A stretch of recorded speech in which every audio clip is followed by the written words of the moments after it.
Bismillahirrahmanirrahim. Assalamualaikum warahmatullahi wabarakatuh. Alhamdulillahirabbil alamin. Assalatu wassalamu ala asyrafil anbiya'i wal mursalin wa ala alihi wa sahbihi ajma'in. Amma ba'du. Alhamdulillah, bersyukur kepada Allah dengan limpah kurnia dan keizinan daripada Allah. Kita dapat bersua lagi pada hari ini. Selawat dan salam ke atas junjungan mulia Nabi Muhammad sallallahu alaihi wasallam, kepada ahli keluarga baginda dan kepada para sahabat baginda. Saya mengucapkan ribuan terima kasih dan tahniah kepada sahabat-sahabat yang sudi menyertai kita punya live pada pagi ini. Kita doakan semoga ilmu yang kita perolehi bermanfaat. Semoga penyampaian ini penyampaian yang memberikan manfaat, dan mudah-mudahan kita semua dapat sama-sama mengamalkan segala ilmu yang kita pelajari. Saya yakin kalau kita berjaya ataupun kita dapat menyertai majlis ilmu, awal-awal pagi lagi kita dah menyertai majlis ilmu, maka semuanya daripada Allah Subhanahu Wa Taala. Maka kita bersyukur kerana Allah mengizinkan kita menyertai majlis ilmu. Ada Tuan Bazid Aziz, ada Facebook Wong Jowo. Terima kasih kepada sahabat-sahabat GQ, ni semua yang setia bersama dengan live surau An-Nur jadi insya-Allah kalau nak tekan butang share lagilah dialu-alukan. Anda nak share, copy link, share di grup WhatsApp ke dengan kawan-kawan, dengan family members pun digalakkan Maka insya-Allah hari ni kita akan sambung kitab 50 wasiat Rasulullah sallallahu alaihi wasallam untuk para wanita, dan kita akan menyambung untuk hadis yang ke-6. Mudah-mudahan yang berada di hadapan saya ni kita sama-sama dapat mengikutilah satu persatu perjalanan majlis ilmu kita ni, yang mana kita telah mulakan daripada wasiat yang pertama gitu Jadi insya-Allah saya bacakan dulu.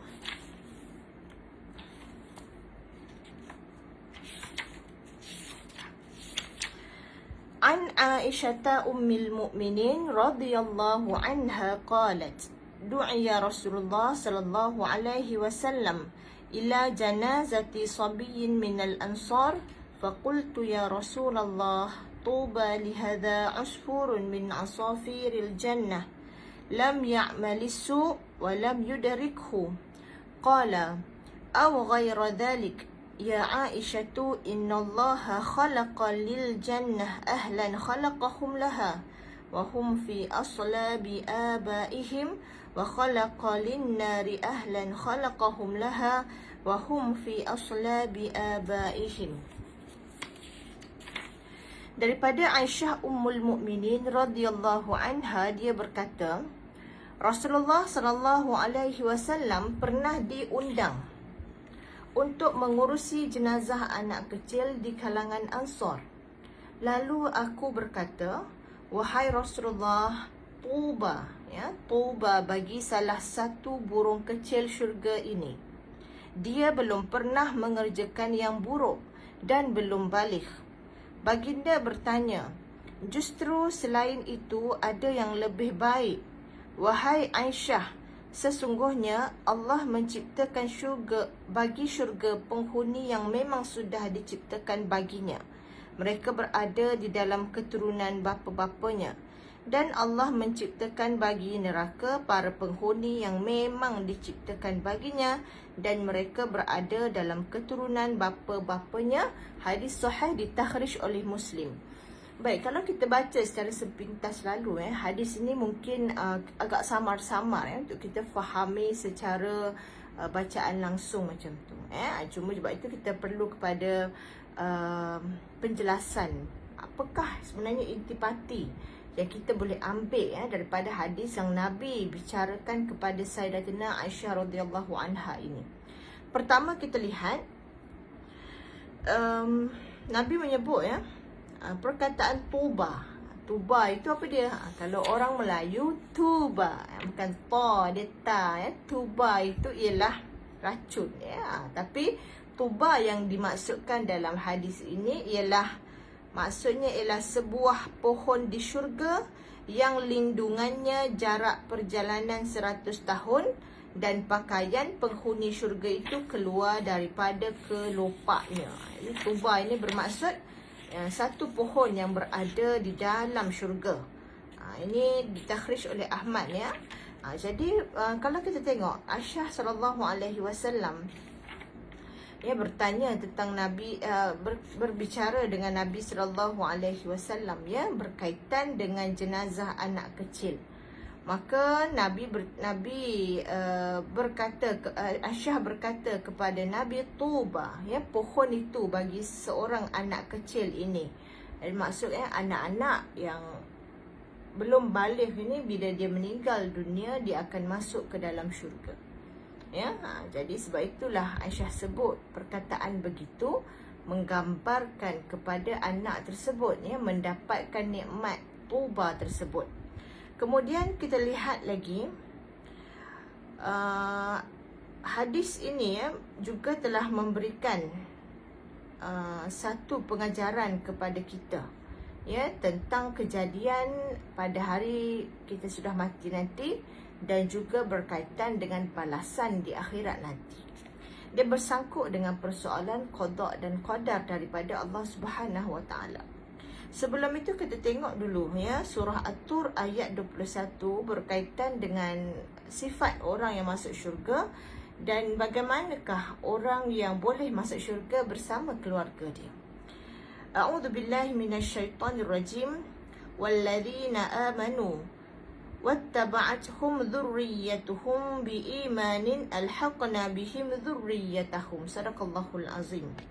Dan orang yang beriman dan anak cucu mereka yang mengikuti mereka dalam keimanan, kami hubungkan anak cucu mereka dengan mereka. Allah Subhanahu Wa Taala mengkhabarkan bahawa orang yang beriman dalam kehidupan dunia dan anak-anak yang mengikuti langkah dalam keimanan, maka mereka akan dipertemukan mereka di akhirat di dalam syurga. Jadi sebab itulah kalau kita ada ahli keluarga yang meninggal awal ke, kalau ibu bapa ada anak-anak yang disimpan, orang Melayu guna istilah kalau meninggal awal tu kita kata ada anak ada 5 orang tapi 2 simpan, 3 je yang hidup, macam tu kan. Jadi kita doalah pada Allah kita ni insya-Allah akan dipertemukan dekat akhirat nanti. Jadi kita ni boleh berkumpul kembali bersama ahli keluarga kita di dalam syurga nanti. Siapa yang tak puas yang mendapat kasih sayang ibu ayah, mak ayah meninggal awal ke, ada yang mungkin mak ayah dia meninggal awal ataupun dia terpisah ke, doakanlah semoga dapatlah berkumpul kembali di syurga nanti, asalkan sama-sama beriman, beramal soleh, dapatlah masuk syurga, amin insya-Allah Dan Allah mengkabarkan orang beriman yang dalam kehidupan dunia dan anak-anak mereka mengikuti langkah mereka dalam iman, maka Allah akan mempertemukan mereka di akhirat di dalam syurga. Maka kita tengok lagi penjelasannya. Perkataan Aisyah lam yudrikhu bererti yang belum tiba masa baligh, iaitu belum dihukum, itu kanak-kanak kecil Dan perkataan baginda beliau au ghairu dzalika bererti selain itu ada yang lebih baik. Nabi sebut kepada Aisyah ada yang lebih baik. Iaitu Nabi kata sesungguhnya Allah menciptakan bagi syurga para penghuni yang memang diciptakan padanya. Dan kita tengok kita kena beriman sebagai orang Islam, syurga dan neraka ini merupakan 2 makhluk yang tidak fana selama-lamanya dan tidak kekal selama-lamanya. Kenapa kita sebut dia macam tu? Dalam firman Allah surah Hud ayat 108, A'udzubillahi minasyaitonirrajim. Wa amma alladhina su'idu fi jannah khalidina fiha ma damatis samawati wal ardu illa ma syaa rabbuk ata'an ghairu majdud. Iaitu bermaksud ada pun orang yang berbahagia maka tempatnya di dalam syurga.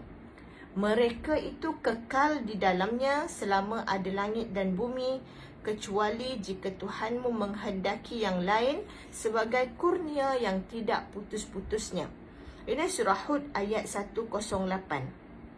Kalau kita tengok, kurnia yang tidak putus-putus ini bukan bermaksud dia menafikan firman Allah yang tadi, iaitu kecuali jika Tuhanmu menghendaki yang lain.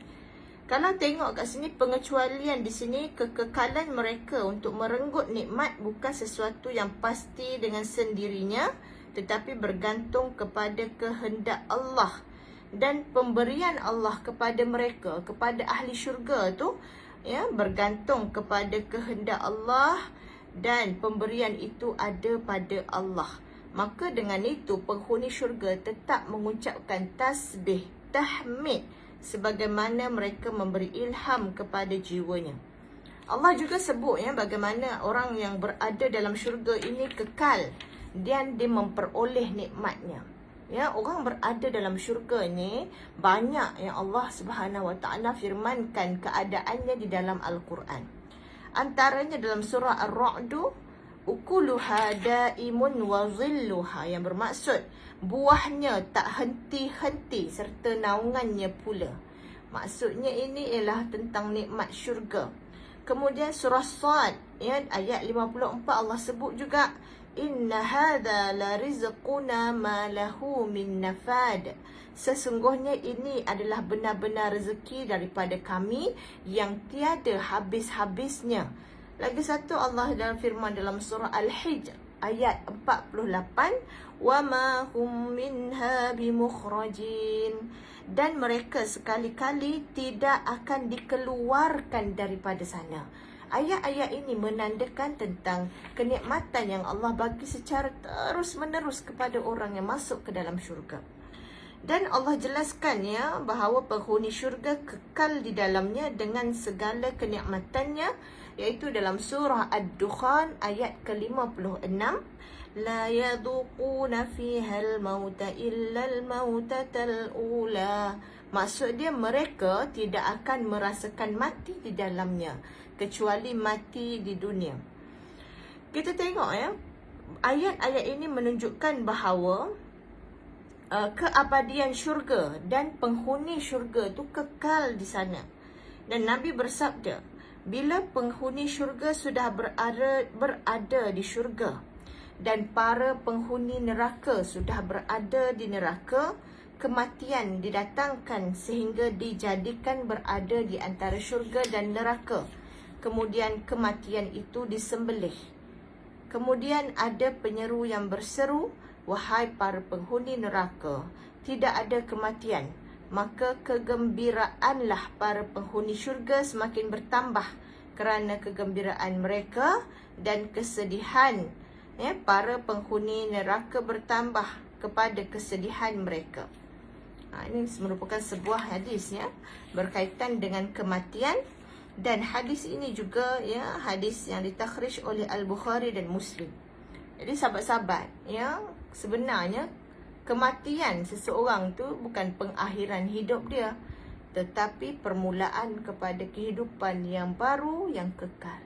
Jadi sebab itu sementara kita hidup, kita nampak orang mati tu macam kesian, Allah lebih mengasihi dia, Allah lebih menyayangi dia. Dia muda-muda dah mati, tak sempat nak mengecapi hidup Sebenarnya kematian itu permulaan ataupun pintu gerbang kepada kehidupan yang lebih panjang. Maka tapi ironinya, kehidupan yang panjang-panjang itu selepas kita mati ni, dia tak boleh buat amal lah. Ironinya, kehidupan itu amalannya hanya boleh dikerjakan ketika mana sekarang. Jadi sebab itu sahabat-sahabat sementara kita hidup ni, janganlah lalai. Janganlah terleka dengan dunia. Janganlah terikut sangat hawa nafsu. Sebab kehidupan kita dekat sini yang the only place, satu-satunya tempat yang kita nak pulun kumpul bekalan amal, yang mana dekat akhirat nanti kita akan gunakan. Itulah mahar untuk pergi ke syurga Allah. Sebab itu saya suka beri perumpamaan. Misal katalah kita diberikan peluang. Ada orang kaya, dia kata, okey, saya bagi peluang, saya buka gudang emas dia. Dia ada gudang emas, dia buka gudang emas dia. Dia kata saya bagi peluang kepada anda untuk masuk selama 30 minit. Dalam masa 30 minit, anda boleh ambil sebanyak mana yang sempat. Emas-emas dalam tu anda boleh ambil lah, tapi dalam masa 30 minit je. Okey, jadi dia kata okey, kita mula masuk pada sekarang.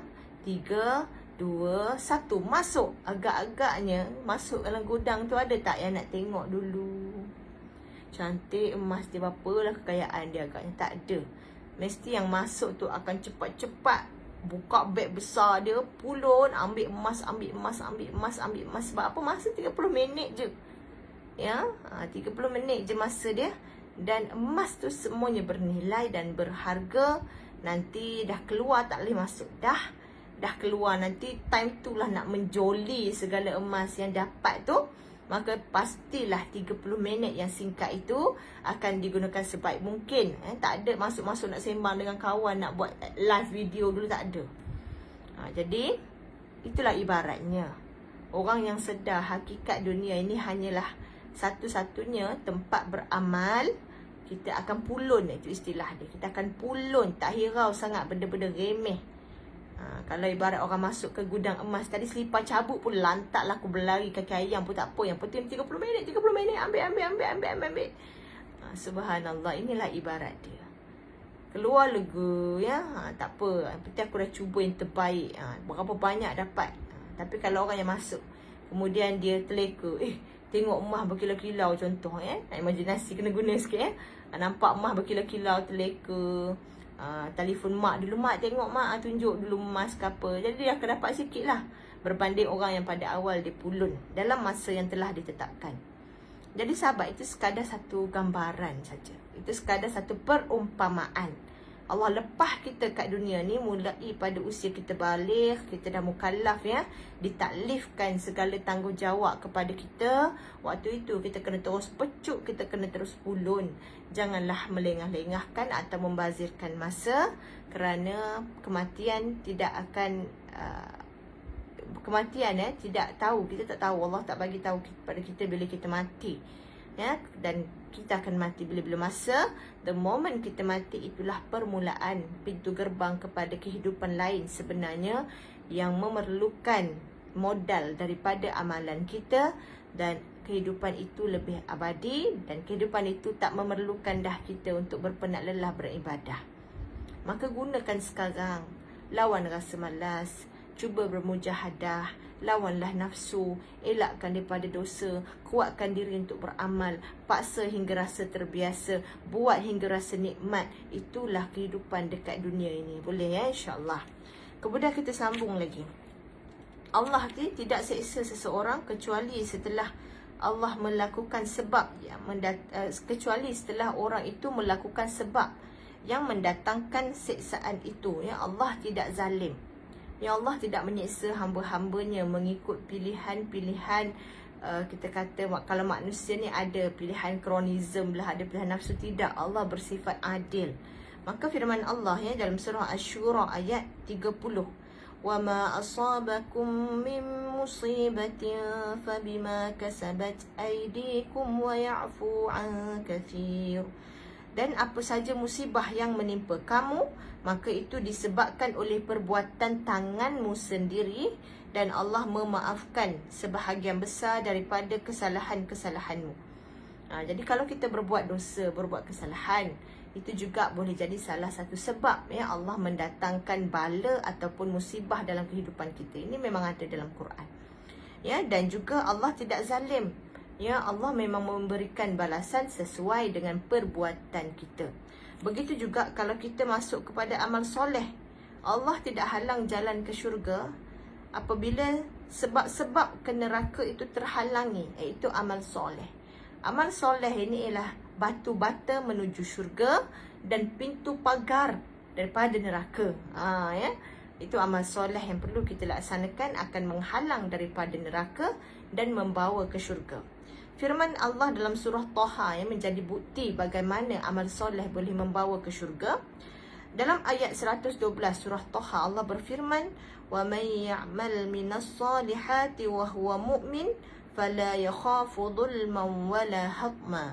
Dan barang siapa yang mengerjakan amal soleh dan dia dalam keadaan beriman, maka dia tidak akan khawatir, tidak akan risau akan perlakuan yang tidak adil terhadapnya dan tidak pula akan pengurangan haknya.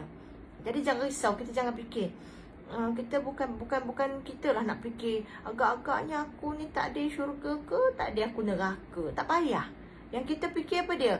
Yang kita fikir agak-agak amal aku ni bawa jalan ke mana? Menyusun batu-bata ke mana? Ke syurga ke atau ke neraka? Itu di bahagian kita sebagai hamba Allah. Ya, Allah yang memberi dan menahan. Dan tidak ada yang dapat menahan apa yang diberikan Allah. Dan tidak ada yang dapat memberi apa yang ditahankan oleh Allah. Tapi Allah apabila menghendaki kebaikan pada dirimu, yang daripada iman, ihsan dan amal soleh, maka tidak akan ada yang dapat mencegah hal itu daripada dirimu. Dia akan memberimu pahala dan kedekatan yang tidak diketahui oleh makhluk, kecuali diketahui oleh Allah semata-mata. Dan Allah akan memberimu pahala atau ganjaran yang tidak dapat dilihat oleh mata. Ya, syurga ni sifat dia mala ainun ra'at. Ya, tidak dapat dilihat oleh mata. Wala udunun sami'at, tidak didengar oleh telinga. Wala khatara ala qalbi bashar, tidak ada kekhawatiran pada hati manusia. Dan kalaulah semua ini kita tak dapat, ya, kalau semua ini terhalang daripada kita, maka itu sebab tidak adanya amal soleh. Sebab Allah menjadikan sebab bagi sesuatu perkara itu, maka kita sebagai manusia, ya, sebagai makhluk Allah, berusahalah mendapatkan sebab-sebab tersebut. Ya, jadi dalam hal ini kalau kita nak syurga, maka kita kena melakukan sebab-sebab yang dapat masukkan kita ke dalam syurga, iaitu amal soleh dan iman. Maka kalau kita tak nak masuk neraka ni yang sangat-sangat berat siksa dia, maka kita kena melaksanakan, ya, ataupun menjauhkan daripada melakukan sebab-sebab yang boleh memasukkan kita ke dalam neraka. Itulah peranan kita sebagai hamba. Boleh faham, ya? Begitu juga persoalan tentang hari kiamat, tentang akhir zaman. Lately ada yang postnya peringatan tentang bagaimana kiamat sudah semakin dekat, bagaimana Dajjal dah keluar, ya, bagaimana pesta-pesta yang diadakan di bahagian barat yang menunjukkan seperti menyambut Dajjal. Maka kadang-kala peringatan sebegini jika tak diambil dengan sepatutnya, dia akan menimbulkan kekhawatiran yang memudaratkan empunya diri. Contohnya, dia akan jadi anxiety, dia akan trigger ataupun dia akan rasa berdebar tapi sampai tak boleh buat apa-apa. Ya, ini biasa berlaku, ya, kadang-kala dengan perkara yang berkaitan dengan peringatan akhir zaman. Maka kita sebagai umat Islam, bagaimana kita nak mengambil jalan, ya, bila kita mendengar peringatan yang memang menggerunkan, ya, memang mendebarkan, ya, bila kita lihat ada banyak petanda-petanda akhir zaman, ada banyak ancaman-ancaman yang berlaku, maka apa jalan selamat? Kita berdoa dan kita terus beramal soleh. Jangan kita rasa berdebar, tak tentu hala sampai tak buat apa-apa. Jangan pula kita berdebar apa semua sampai tak ada harapan dah, aku ni. Dia jadi murung, dia jadi anxious, tak bertempat. Itu bahaya juga sebenarnya. Ya, jadi apa yang Nabi ajar, ya, bila seorang sahabat tanya kepada Nabi, bilakah sa'ah, ya, mata sa'ah, bilakah akan berlakunya hari kiamat? Maka Nabi menyebutkan perihal, Nabi tak jawab, ya, kerana itu juga, ya, pengetahuan yang ada pada Allah Ta'ala. Maka Allah rahsiakan pengetahuan itu, Allah tahan pengetahuan itu. Maka Nabi ingatkan para sahabat tersebut, Nabi tanya balik, apakah persediaan untuk menghadapinya? Maka di sini bila kita tahu itu benda yang memang akan berlaku, yang terkandung pada hadis-hadis berkaitan dengan akhir zaman, maka peranan kita sebagai hamba Allah, kita terus-menerus memperbanyakkan amal. Ya, jangan kita kata tak ketahuan berdebar sampai kita tak beramal, rasa putus harapan, ya, sehingga bahkan boleh memudaratkan diri, menangis-nangis, ya. Menangis bagus, ya, tapi jangan sampai menangis putus harap. Jadi perkemaskan amalan kita, ya, kita pun tak tahu ujian apa yang bakal mendatang, tapi kita doa pada Allah selamatkan kita daripada fitnah Dajjal dan fitnah akhir zaman. Dan pada masa yang sama kita laksanakan apa yang telah Nabi ajar. Contohnya membaca surah Al-Kahfi, memahami, mengamalkan, itulah antara persiapan untuk kita menghadapi masa depan yang masih kabur pada pandangan kita. Maka Islam dia tidak mengajar kita supaya menakut-nakutkan orang, ya, memberikan perasaan bimbang, memberi perasaan risau yang membawa kepada mudarat. Jadi berjaga-jaga ya untuk kita menyeba-nyeba perkara-perkara yang berkaitan dengan peringatan itu bagus, tetapi jangan dengan niat untuk menimbulkan panik, kerana telah diajar kepada kita ya tentang amal soleh. Apa yang kita mampu usahakan, iaitulah yang kita buat. Kemudian Allah Subhanahu Wa Taala juga ya memberikan syurga kepada sesiapa yang dikehendakinya. Allah memberikan petunjuk dan kurnia kepada sesiapa yang dikehendakinya, dan semua ini bergantung kepada hikmah dan keadilan Allah, dan semua ini terhalangnya. Kalau ada kurnia yang terhalang, itu pasti kerana ada sebabnya. Jadi kita kena ingatlah, Allah bersifat adil dan Allah tidak memberikan perkara buruk kepada seseorang hamba sengaja-sengaja menzalimi. Tidak, itu sifat mustahil bagi Allah ya. Kemudian penyebab, setelah ada sebabnya, maka tidak akan terhalangi lagi daripada berlaku. Apabila tidak ada sebab selain yang baik, sama ada kerana rosaknya amal atau kerana sebab yang bertentangan dengan semestinya, hal itu terjadi kerana adanya penghalang. Apabila seksa Allah datang kerana tidak ada amal soleh ya, dan tidak adanya iman, maka hal itu diberi bukan sebagai cubaan, tetapi merupakan hikmah dan keadilan daripada Allah. Maka Allah dekat dunia menguji kita, dan dekat akhirat nanti Allah akan membalas mengikut bagaimana amal kita dekat dunia. Kemudian Allah berfirman lagi dalam surah Al-An'am ayat 124, wa idza ja'atuhum ayatun qalu lan nu'mina hatta nu'ta mithla ma utiya rusulullah Allahu a'lamu haitsu yaj'alu risalatah. Apabila datang suatu ayat kepada mereka, mereka berkata, kami ini tidak akan beriman. Lan nu'mina, lam nun tu tidak akan beriman, penegasan yang amat sangat Dia kata kami tidak akan beriman sehingga diberikan kepada kami yang serupa dengan apa yang diberikan kepada utusan Allah. Allah lebih mengetahui di mana dia menempatkan tugas kerasulan ya. Ada orang berdegil ya, tidak mahu beriman kepada Allah ya, maka dia memberikan alasan-alasan. Macam mana ni, kami macam mana nak beramal ya. Orang tu boleh lah, kalau kita orang tu boleh dah beramal, dia keluarga dia semua supportive ya. Orang tu boleh lah dia pergi surau. Dulu ayah dia Tok Lebay, dulu ayah dia didik dia pergi surau. Kita ni pada kecil ayah tak didik, contoh ya, bukan saya contoh lah. Bolehlah dia baik. Tok moyang dia dulu ulama besar, ada alasan. Ia meminta-minta perkara-perkara, memberi syarat untuk kita melaksanakan amal soleh. Jadi kita jangan memberikan alasan-alasan begini. Ini semua alasan lapuk yang diulang kembali untuk orang yang dia tidak mahu beramal soleh. Alah, dia boleh lah. Dia tu ustazah, iman dia kuat, boleh lah tahajud, boleh lah salat awal waktu. Kita ni orang awam biasa-biasa je. Jangan beri alasan ya. Sebab apa? Perkataan tu, ayat tu telah digunakan oleh sejak dulu lagi sebagai alasan untuk tidak beramal soleh. Maka kita gunakan apa yang ada pada kita, gunakan sumber tenaga, sumber masa untuk melaksanakan amal soleh sebaik mungkin ya, tanpa kita memberi alasan bergantung kepada orang lain.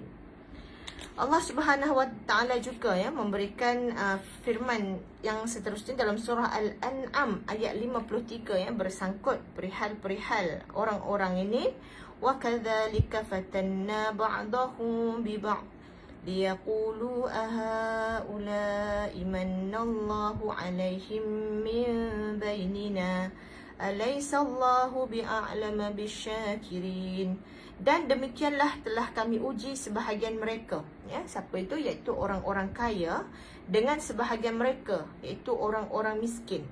Allah menguji orang kaya dengan orang miskin supaya mereka, iaitu orang kaya, berkata, orang yang macam ni ke yang akan diberikan anugerah oleh Allah kepada mereka? Mereka ini diberikan ujian. Maka dalam itu Allah menempelak ya orang-orang kaya yang mungkin memandang rendah kepada orang miskin dengan perkataan, tidakkah Allah lebih mengetahui? Alaisallahu bi'a'lama bisyakirin. Tidakkah Allah lebih mengetahui tentang orang yang bersyukur? Maka Allah menjadikan kehidupan ini memang sebagai ujian untuk Allah menguji kita bagaimana kita beramal. Jadi janganlah menempelak sesiapa, jangan memandang rendah kepada orang lain, dan kita anggap semua itu sebagai ujian daripada Allah untuk Allah menguji bagaimana sikap kita. Kemudian yang terakhir sekali, ya, apakah faedah, ya, apabila kita sudah beriman terhadap qada dan qadar, apabila kita sudah meyakini balasan syurga dan neraka? Pertama, kita dapat hidup dengan tenang di dunia. Kita tak terlalu takut dan kita tak terlalu risau kerana kita tahu apa yang Allah takdirkan akan terjadi tidak dapat disangkal dan tidak dapat dihindari. Maka kita tenang dan beramal. Jadi kita let God, ada satu buku tajuk dia Let God, ya. Serah pada Allah. Tapi kita, itu bahagian Allah nak tentukan amal, nak tentukan balasan kita. Bilakah kiamat, ya? Apakah balasan kita kat syurga, itu Allah lah. Kalau Melayu kita biasa kata ayat dia kurang sesuai lah, tapi senang faham, itu kerja Tuhan. Kita ni sebagai hamba tenang-tenang beramal. Tenang-tenang beramal. Maka kita akan lebih tenang dan kurang kerisauan. Tetapi kita akan tetap beramal kerana kita tahu sebab yang boleh memasukkan seseorang ke dalam syurga. Yang kedua, bila kita beriman dengan qada dan qadar, kita tidak akan bersedih terhadap sesuatu yang kita tak dapat. Kita tak akan bersedih terhadap sesuatu yang kita tak dapat kerana kita tahu bahawa sesuatu itu tidak ditakdirkan baginya. Kalau memang ditakdirkan, tentu sesuatu itu tidak akan lepas dari tangannya seperti apapun keadaannya. Ya, bila kita yakin, ya, apa rezeki yang dah tertulis tu memang itu akan dapat pada orang itu, kita akan tenang. Tak ada istilah sailang, tak ada istilah orang ambil hak kita ke, kita akan lebih tenang, ya. Jadi kata Abu Hatim, ya, seorang yang zuhud, apabila ditanya, mengapa engkau tidak rasa resah kepada rezeki engkau? Relax, apa rahsianya? Contoh, kan? Maka dia kata, kerana aku tahu kalau itu memang rezeki milikku, maka dia akan mendatangi aku. Walaupun seluruh penghuni bumi merebutnya dengan kemampuan mereka, kalau memang rezeki itu milik orang lain selain pada aku, tentu aku tidak akan boleh mendapatkannya, meskipun aku menempuh jalan apapun, sebab Allah menjadikannya milik orang selain aku.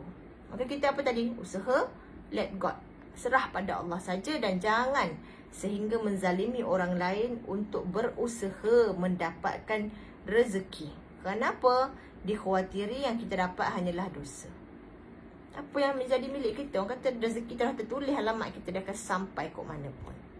Jadi kena yakin, ikat rezeki, ikat kita punya hasrat dengan usaha, apapun natijah kita serah kepada Allah. Kemudian yang ketiga, di antara faedah iman kepada qada dan qadar, kita juga tidak akan terlalu dibuai kegembiraan oleh nikmat kerana harta, anak ataupun kedudukan, yang mana kita akan sedar semua itu kurnia daripada Allah. Tidak akan mudah terbuai, terleka, ya. Seronok dia tak seronok sangat, sedih dia tak sedih sangat. Jadi dia bersederhana. Dan keempat, kita perlu mengerjakan apa yang diperintahkan dengan cara yang baik, menyingkiri apa yang Allah larang daripada kita. Dan bila kita buat macam ni, kita akan rasa ketenangan. Kerana dosa yang kita lakukan akan menyebabkan kegusaran hati dan ketidaktenangan hati. Dan kita yakin apa yang Allah takdir pasti terjadi, yang lain tidak akan terjadi, meringankan kita, ya, daripada tekanan dunia. Dan yang terakhir, bila kita yakin kepada qada dan qadar juga, musibah yang menimpa kita dan kita tahu bahawa itu merupakan sebab yang sudah ditentukan, akan membantu kita menghindari sebab-sebab yang menimbulkan penyesalan, dan kita dapat mencari sebab yang boleh mendatangkan keberuntungan. Maksud dia, bila kita yakin, ya, semua benda ni memang Allah dah tetap dah. Allah belaka yang rancang. Maka bila berlaku satu benda, accident happens ke, kita tidak terlalu bersedih. Tidaklah Contoh kalau ada orang meninggal, kita kata kalaulah dia tak pergi hari tu, mesti dia hidup lagi, tak ada. Jadi menyelamatkan kita daripada penyesalan yang boleh menyebabkan kemurungan jiwa, dan kita akan yakin setiap sesuatu yang Allah takdirkan pasti ada hikmahnya. Maka siapa percaya pada qada dan qadar, beriman kepada hari akhirat, ya, meyakini setiap sesuatu di bawah keadilan Allah, kita akan rasa lebih tenang dan kita akan buat tugas kita sebagai makhluk, selebihnya ilallah, ya, selebihnya kita serah kepada Allah. Jadi mudah-mudahan ya sahabat kita mendapatlah serba sedikit pengajaran, serba sedikit ilmu ataupun kita panggil tazkirah, ya, peringatan. Mudah-mudahan Allah memberikan barakah kepada ilmu kita. Dan kita doa, Rabbana taqabbal minna, ya Allah terimalah daripada kami, yakni segala amalan-amalan kami. Dan mudah-mudahan ya kita yakin rezeki itu daripada Allah, yakin segala qada dan qadar ketetapan Allah. Kita tenang dan kita cuba mengusahakan amal sebaik mungkin, kerana itulah kerja kita sebagai makhluk. Natijah, balasan, hasil serahkan kepadanya. Wallahu alam. Terima kasih sekali lagi saya ucapkan kepada sahabat-sahabat semua yang saya percaya, ya, kalau surah An-Nur ni dia ada kelompok yang memang setia mengikuti kuliah live. Mudah-mudahan ya Allah memberikan kita petunjuk dan pertambahan amal seiring bertambahnya ilmu kita. Saya mohon maaf jika ada sebarang kekurangan. Sekian, wabillahi taufiq wal hidayah. Assalamualaikum warahmatullahi wabarakatuh. Selamat bekerja dan selamat ya menjalani hari yang baru hari ini. Wallahu alam.